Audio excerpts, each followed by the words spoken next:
प्यार करती हूँ तहे दिल से और अपने छोटों को आदर करती हूँ। बहुत-बहुत आदर। अच्छा, वीडियो को ना लंबा करते हुए मैं आपको आज एक बहुत ही अच्छी इंटरेस्टिंग एंड इंस्पिरेशनल स्टोरी बता रही हूँ, क्योंकि जो आपके वो होते हैं, आजकल क्या होता है कि जब आप स्ट्रीम में आते हैं ना, लाइव स्ट्रीम, तो उसमें क्या होता है, व्यूज कम होते हैं। व्यूज इसलिए कम होते हैं क्योंकि आपको एक तो लोगों को पता नहीं रहता है, जो आपके कांटेक्ट होते हैं उनको पता नहीं होता है कि आप लाइव में है या नहीं।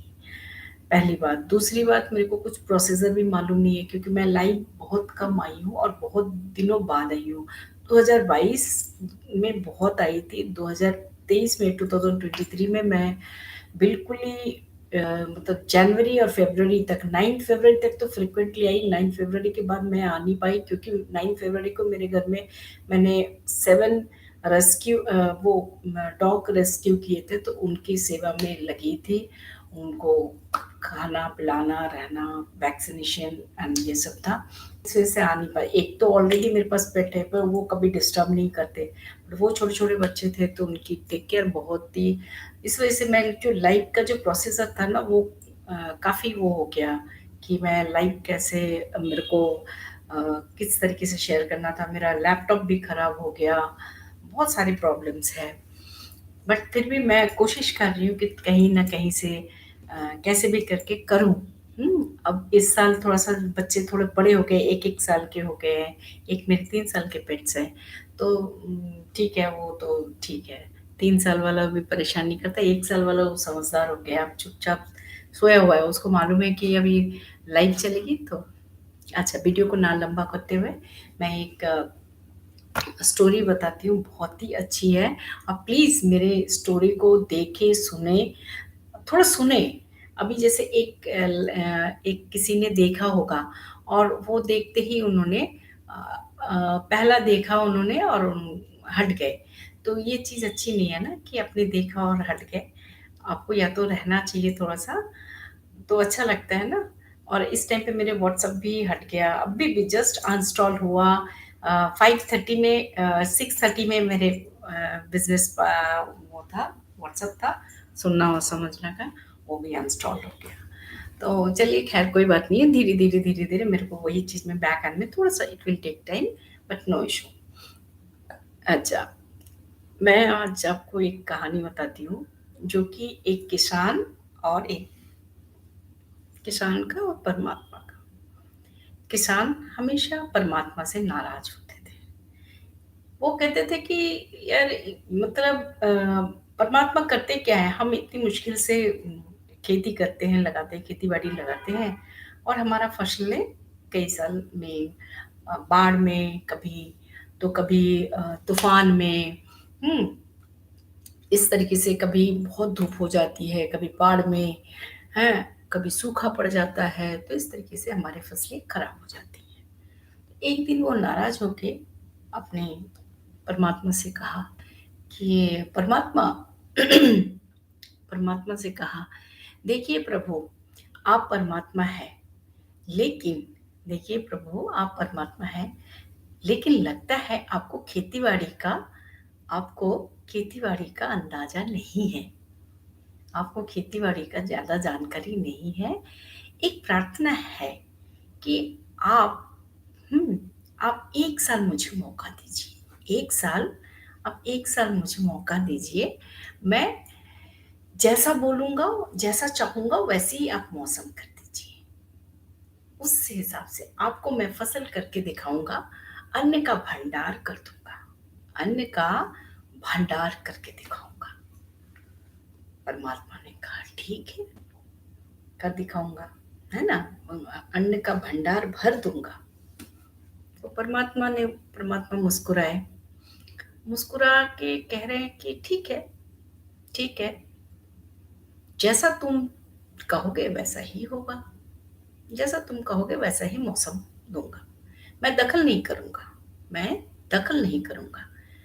किसान ने गेहूँ की फसल बोई, किसान ने गेहूँ की फसल बोई। जब धूप चाही, तब धूप मिली, जब पानी चाहा तब पानी मिली। धूप चाहिए तब धूप मिली, जब पानी चाहा तो पानी मिली, है ना? फिर उनमें तो ओले और बाढ़ आए ही नहीं, है ना? क्योंकि ओले, बाढ़, आंधी तो उन्होंने माँगा ही नहीं था। ओले और बाढ़, आंधी से वो फसलें बच गई। अब समय के साथ फसल बढ़ती गई और किसान की खुशी तो थी कि भई देखो फसलें बढ़ते गए, बिना बाढ़ के, बिना ओले के और बिना तूफान के, है ना? तो अब क्या हुआ कि फसलें कटने की टाइम आया, बारी आई। खुशी-खुशी वो लोग बहुत ही खुशी थे, क्योंकि ऐसी फसल तो आज तक हुई नहीं थी। किसान ने मन ही मन सोचा, किसान ने मन ही मन सोचा, अब पता चलेगा परमात्मा को। क्या?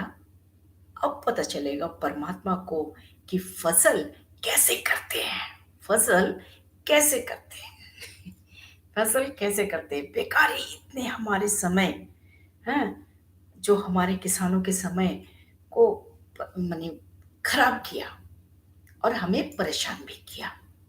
परेशान किया, ऑब्वियसली वो परेशानी हुए तो अब फसल काटने की समय आ गई, फसल काटने की समय भी आ पड़ी।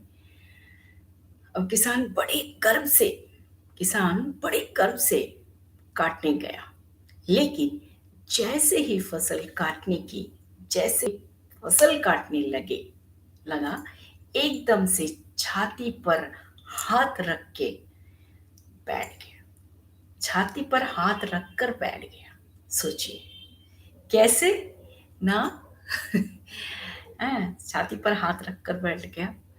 अब गेहूं की एक भी बाली के अंदर गेहूं नहीं था, गेहूं की एक भी बाली के अंदर गेहूं ही नहीं था, सारी बालियां हैं अंदर से खाली थी।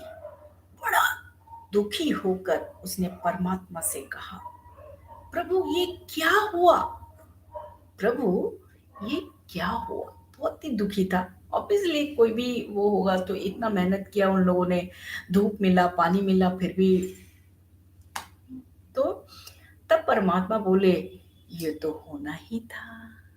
क्या बोले? ये तो होना ही था। तुमने पौधे तुमने पौधों को का जरा भी संघर्ष का जरा भी मौका ही नहीं दिया।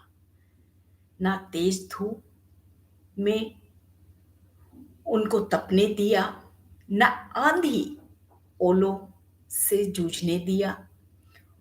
उनको किसी प्रकार की चुनौती का तो एहसास करने ही नहीं दिया, है ना? एहसास तो हुआ ही नहीं उनको। इसलिए सब पौधे खोखले रह गए, इसलिए सब पौधे खोखले रह गए। अब आंधी, हम्म सब पौधे खोखले रह गए, खोखले रह गए। जब आंधी आती है, तेज बारिश होते हैं, जब आंधी आती है और तेज बारिश होता है और ओले गिरते हैं, तब अपने बल से ही पौधे अपने बल से ही खड़ा हो रहता है, अपने बल से ही खड़ा रहता है। वो अपना अस्तित्व बचाने का संघर्ष करता है और इस संघर्ष से जो बल पैदा होता है वही उसे शक्ति देता है, वही उसे शक्ति देता है, ऊर्जा देता है और उसकी मैंने उसको उभारता है, उसकी जीव को उभारता है।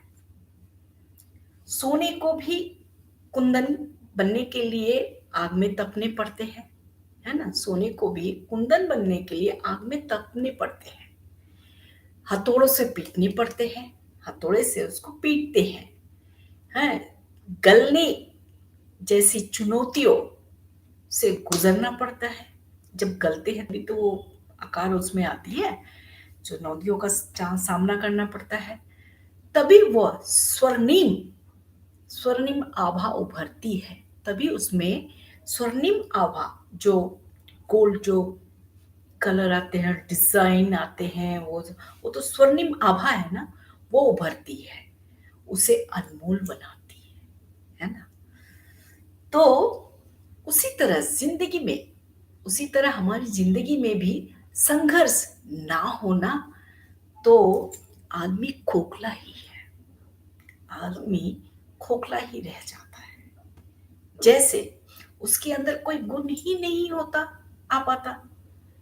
ये चुनौतियाँ ही तो है जो हमें आदमी रूपी तलवार जो आदमी रूपी तलवार को धार देती है, आदमी रूपी तलवार को धार देती है, उसे सशक्त और प्रखर बनाती है, उसको सशक्त और प्रखर बनाती है। अगर प्रतिभाशाली बनना है तो चुनौतियों का सामना करें और चुनौतियों को स्वीकार करें, एक्सेप्ट करें। चुनौतियों को एक्सेप्ट करनी पड़ेगी ही। अगर हम चुनौतियों को एक्सेप्ट नहीं कर सकते हैं ना, तो हमारे अंदर वो प्रखरता आएगी ही नहीं। कैसे आएगी?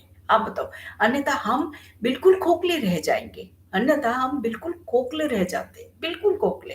अगर ज़िंदगी में प्रखर बनना है, प्रतिभाशाली बनना है, प्रखर बनना है, तो संघर्ष का सामना ज़रूर करना चाहिए। संघर्ष का सामना करना पड़ता ही है, संघर्ष का सामना करना पड़ेगा। अगर बिना संघर्ष किए हम बोलेंगे कि नहीं हम प्रखर हो गए, हम प्रतिभाशाली हो गए, नहीं। एपीजे अब्दुल कलाम जी एग्ज़ाम्पल देखिए, इंदिरा गांधी जी उन लोगों ने भी ऐसा नहीं है, एपीजे अब्दुल कलाम जी एक से एक है, इनके नाम ऐसे ही नहीं मिले हैं। इनको प्रखरता मिली है, प्रबलता मिली है, प्रतिभाशाली हैं। ये कैसे? ये हमारे आइडियल्स है, ऐसे ही आइडियल नहीं बन गए। इनकी जो संघर्ष है, लैंप स्ट्रीट लाइट के नीचे वो पढ़ते थे, तब जाके इतने बड़े। हम वहां तक पहुंच नहीं पाते। आज की डेट में बच्चों को क्या होता है, उनके हाथ में मोबाइल है, ठीक है, वो बस में नहीं ट्रैवल कर पाते हैं, मुश्किल होती है उनको। मेट्रो में नहीं, मेट्रो का भीड़ नहीं बर्दाश्त कर पाते हैं। अगर 2 बसें चेंज करके कहीं जाना है ना, वो नहीं जा पाते हैं। उनको स्कूटी चाहिए, कार चाहिए। स्कूटी भी वो भूल चुके हैं। साइकिल, स्कूटी भूल चुके हैं, कार चाहिए। तो ऐसे ज़िंदगी ये संघर्ष कहाँ हुआ? आप बताओ ना, कार चारपाई में हम बैठे हैं, चार पहिया में बैठे हुए हैं। आपने पेट्रोल पंप पे जाके उतरने की आपको ज़रूरत ही नहीं पड़ेगी। आपने सीधा उनको चाबी दिया, वो खोल के अपना पेट्रोल डाल दिया या डीज़ल व्हाटएवर डाल दिया। भाई पे कर दिया, स्कैन किया, पे किया, दैट्स इट। या एटीएम दे दिया, क्रेडिट कार्ड दिया, दैट्स इट। क्या संघर्ष किया? और फिर वहां से निकल गए, कहीं जाम मिला, घंटों भर वहां पे खड़े रहे, बट संघर्ष नहीं किया कि गाड़ी को वहां से निकालना कैसे है। कहीं गाड़ी गाड़ी को अपनी जगह खड़ा करके 2 कदम आगे चल के देखने भी नहीं जाते हैं वो, कि जाम क्यों है, अगर व्हीकल्स के जैम है क्यों है। नो, उन्हें गाड़ी से उतरना नहीं है। इसी तरीके से